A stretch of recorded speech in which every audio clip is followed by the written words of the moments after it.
Das Forum Nordicum wird unterstützt durch die deutsche Avia Mineralöl GmbH.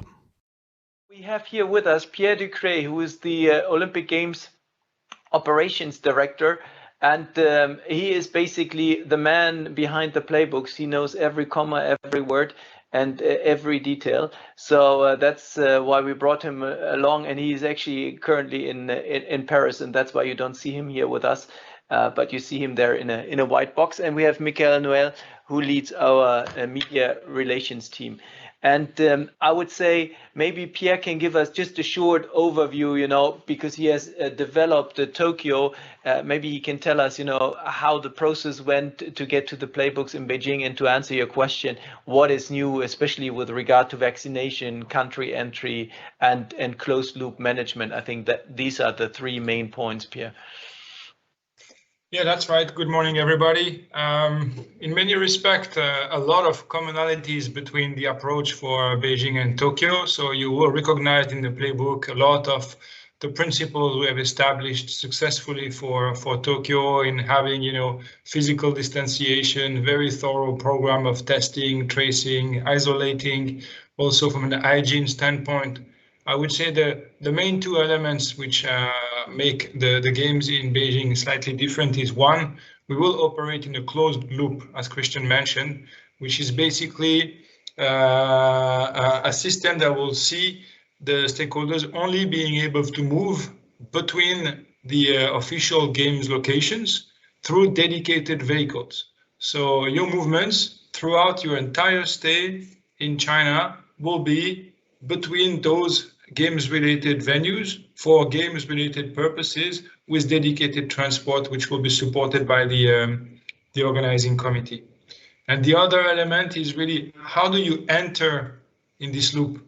And as you would have seen by now in the playbook, the way to enter the loop directly when coming into Beijing and do not have to have any kind of quarantine, despite the policy currently in place in China, is full vaccination 14 days prior to departure.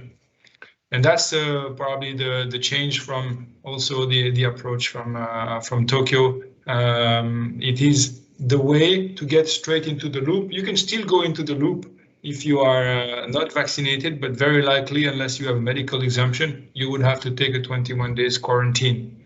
So I would say overall, those are probably the biggest changes. I could mention another one, which is that for everybody in the loop, you will be tested daily. There will be oropharyngeal testing, which is throat tests. And in case you would be inconclusive or positive, you would then have a nasopharyngeal test to confirm, to ensure that we don't have any false positive. But it will be a daily tests that will take place. The details of how the tests will take place are not yet given in all necessary elements in the playbook, but it will come with the second version in December. But basically there will be locations at accommodation and at venues to go do your tests throughout the day. So Christian, I mean, this is very quick, high-level overview, but just wanted to probably paint the bigger differences and the key elements of our approach for Beijing. Thanks, Pierre. And Torsten, before I turn it over to you, just to add to what Pierre said, we will have a briefing for the press, meaning, for all the journalists being accredited for Beijing in the next 1 or 2 weeks. It's currently in the planning. You will receive, if you are on the accreditation list for Beijing, you will receive the invite very soon, and then we go into more details. But there's an opportunity now as well to go into some more details. But there we'll have also Beijing on the phone and Lucia, who is running media operations. So we'll have more during that briefing even. Torsten, over to you.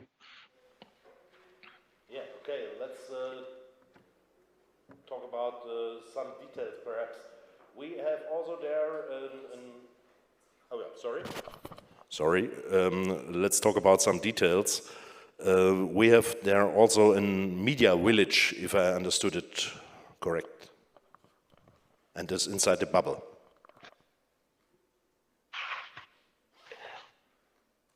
I'll turn it over to Pierre. He has the answer on that. Yeah, I mean, there will not be any accommodation that will be outside of the bubble for games participants coming from abroad. So all of the hotels are AAA hotels. There were a number of stakeholders movements because this was not initially the plan, but it is now a situation where every single accredited person coming from abroad will be in a AAA hotels for the reasons that these facilities will have the right COVID countermeasures, and they will be served by this dedicated transport system that I was referring to earlier, so that when you come out of the hotel, you can take your transport to go to the locations you have to go to. So yes, media will be placed in AAA accommodation. Thank you. Thorsten? Yeah, journalists normally work with World Wide Web. Is it possible? Is it open in China during the Olympics? You are muted in case you are speaking. Yeah, klar. Sorry, we are two different shoes, me and technician. I really remember the question.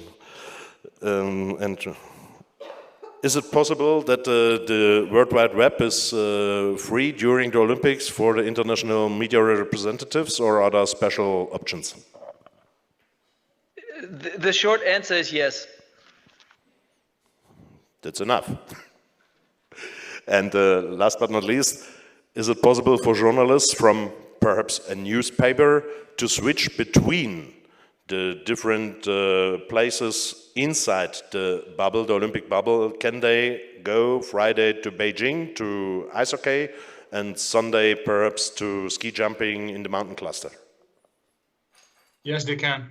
That's the short answer, as Christian would say. There is a possibility for your games-related purposes to move between the zones, as they will be labeled during the games.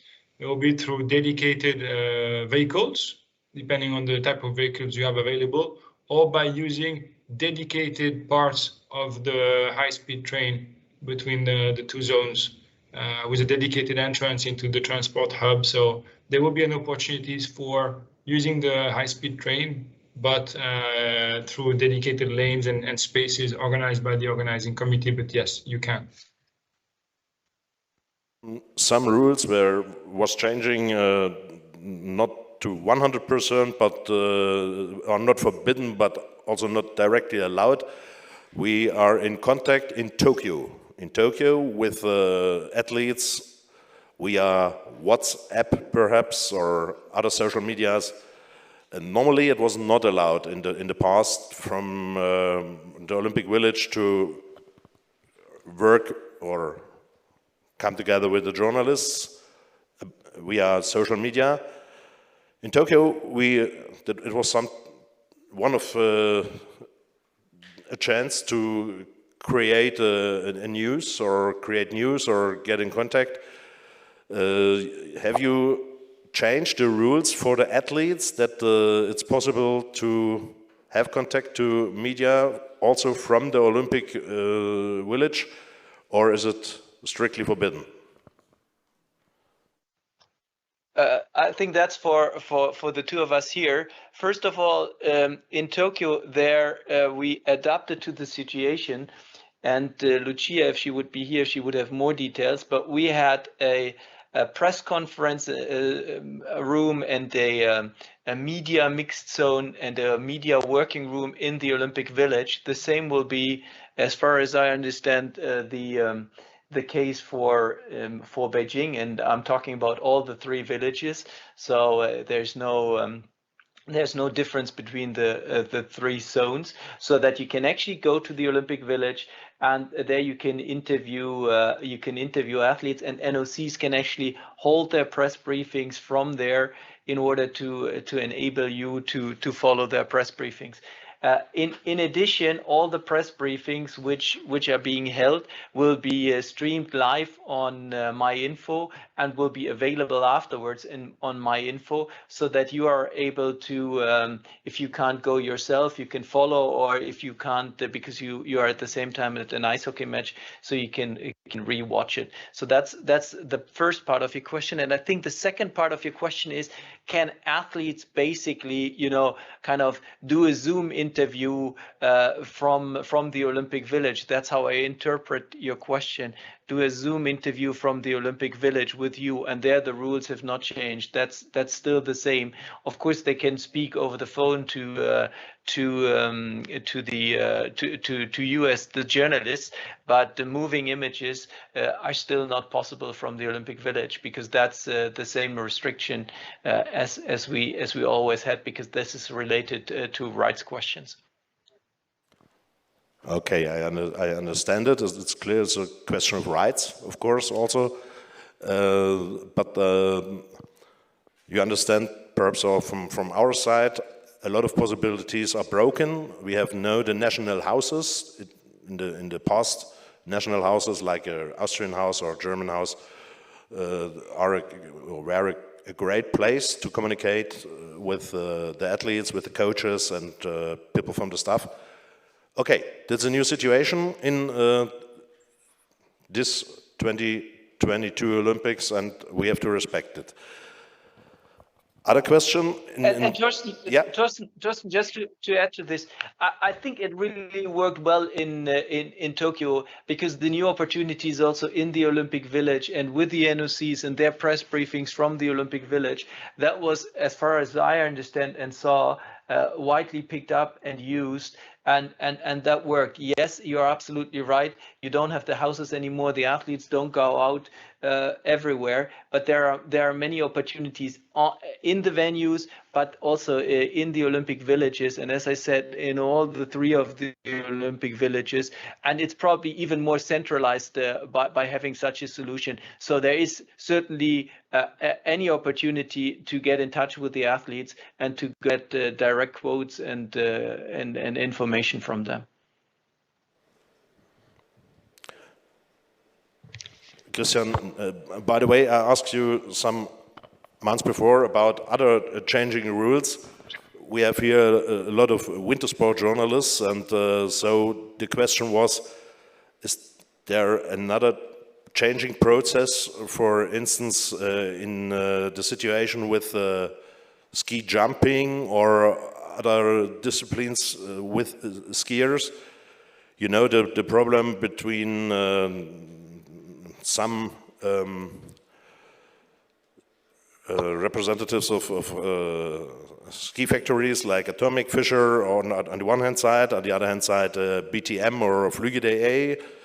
On the one hand side, it's allowed to place the name on the skis, on the other side not. Is it changed, or if it's not changed, is it allowed to create a personal ski, perhaps for the Norwegian is jumping with its own ski with the name branded, or we have no changing in the situation